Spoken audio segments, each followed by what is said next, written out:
Welcome, everybody, to the Keeping Score podcast presented by Corwin Motors. I am your host, Josh Amick. This week, we have another crosstown matchup between Flathead and Glacier facing each other in tennis. Columbia Falls baseball clinched the North Conference, and the softball regular season wraps up with a few of the local Valley teams advancing to divisionals. So without further ado, let's get into last week's highlights that you might have missed. We're going to kick off this episode with tennis this week as a crosstown matchup ended in favor of Glacier as they won 7 of the 8 matches. Flathead got wins from number 1 singles player Holden Asfig for the boys' side and number 3 Ali Goff on the girls. Leilani Linares, Autumn Bashara, and Lindsay Lemler picked up wins in the girls' singles for the pack, as did all 4 double squads that competed. Glacier Sam Engelent, Aiden Lamb, and Weston Heller all won boys' singles matches. Engelent was extended to 3 sets by Flathead's Rowan Alexander before winning the third set 6-1.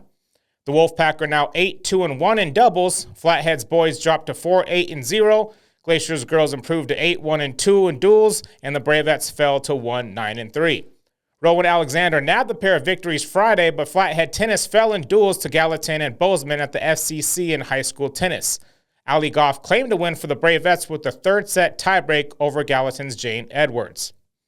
Elsewhere in tennis, Ansley Grubb grabbed a pair of wins, one in singles and another in doubles as Whitefish girls tennis capped off a perfect 15-0 record for the duels 2025 season. Grubb paired with Camry Kelch in the Bulldogs' 6-1 win over Corvallis. Then she went solo in a 5-2 dual decision over Hamilton. Congratulations to the Bulldogs on an outstanding regular season. Crosstown wasn't the only rival matchup last week as the Columbia Falls Wildcats went on the road to Smith Fields and swept the regular season series against Whitefish with a 12-0 victory that officially secured the Wildcats the top seed in the North Conference. Jet Pitts set the tone on the mound for the Wildcats, pitching a complete game 2-hit shutout with both of his hits going to Tate Omri on his way to the victory. He fanned 6 across 5 innings as the game was called early due to the run rule. Freshman Jackson Caldwell started the scoring for the Cats in the second inning when he singled home a run after Reed Boyer walked the bases loaded. Caldwell added an RBI double in a 6-run 5th inning that helped the Cats pull away late. Columbia Falls would beat Troy on Saturday 14-0 and Polson 9-4 on Monday to finish the season 15-1 and currently riding a 10-game winning streak. Hopefully they can keep up that winning streak once the state tournament starts soon. Whitefish dropped their following game on Saturday to Big Fork 9-2. Mason Lewis doubled home 2 runs during a 6-run frame for the Vikings and put Big Fork ahead 4-1. Lewis also went the distance on the mound for Big Fork, allowing 5 hits and 2 earned runs. He fanned a pair of batters as well. Finn Ryan and Luke Dalen picked up the RBIs for the Whitefish Bulldogs. Elsewhere in baseball, the Kalispell Lakers didn't have the greatest start to their game on Saturday, but put together a solid finish. Brady Buckmaster and Luke Nikkinen made sure of it. Nikkinen hit a solo home run in the first inning, Buckmaster hit an RBI double in the second, and the two combined on a 3-hit shutout in the Lakers' 2-0 victory over Helena in the second game of a Legion doubleheader.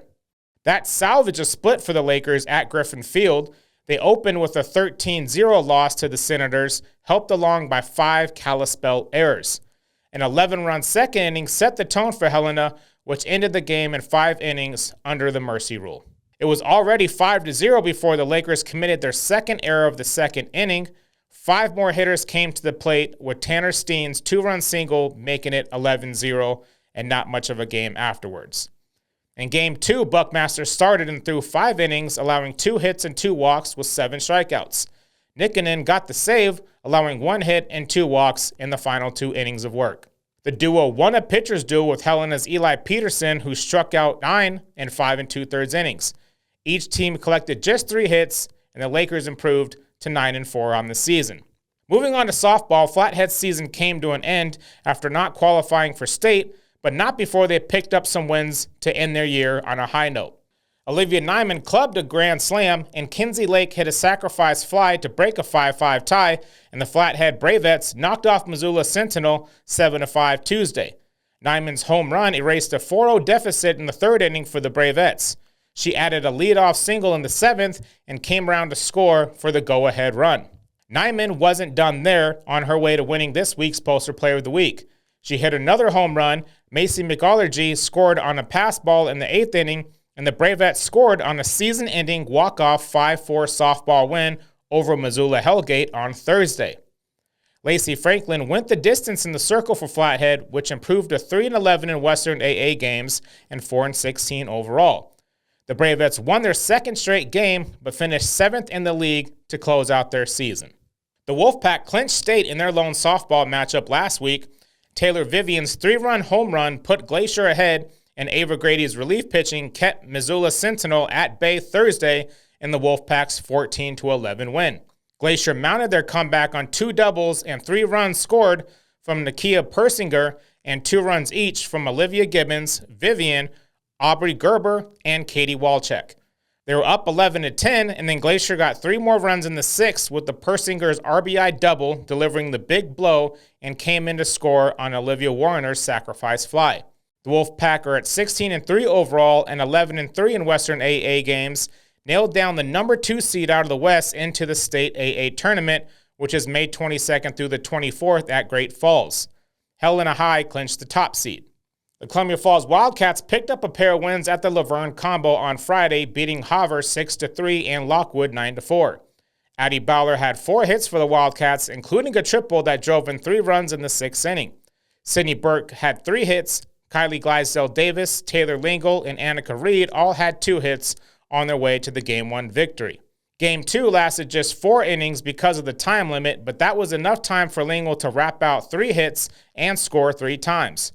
Annika Lawrence had a double, a triple, and 2 RBIs for the Cats, who had 12 hits total. Reed had 2 hits, including a double. Bella Mann had a double and also drove in 2. Last sport to highlight this week is track. Flathead's William Hollensteiner won 2 events Thursday, which along with some fine performances in the jumps, gave the Braves the team title at the Last Chance Quad Track and Field Meet. Flathead swept the meet, which provided many athletes a chance to meet the Montana High School Association state qualifying marks.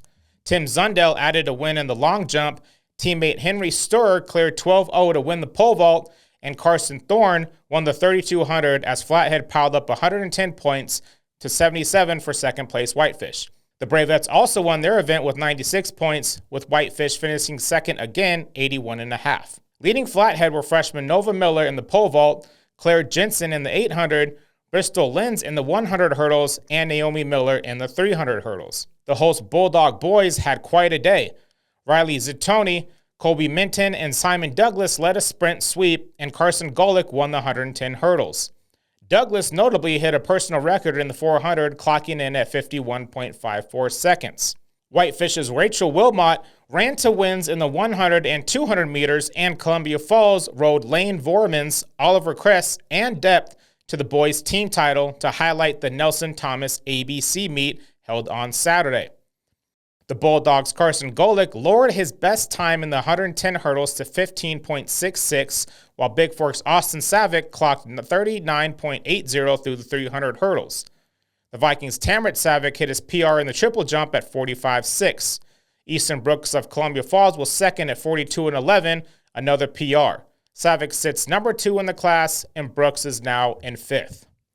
That is going to wrap up this week's episode of the Keeping Score podcast presented by Corwin Motors.